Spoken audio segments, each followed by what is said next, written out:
एणिकी भारत में कोईल तैयारी हेब एलपीजी गैस सिलिंडर आकाश छुआ एलपीजी दर एवं जोगाण संकट मिल मुक्ति।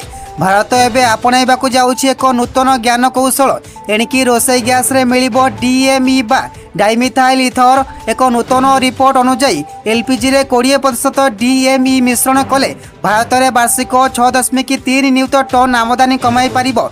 विशेषकर कोयला गैसिफिकेशन माध्यम स्वच्छ इंधन भारत में ही प्रस्तुत हो पारिबो। CSIR अनुसार DME एक प्रदूषण मुक्त इंधन।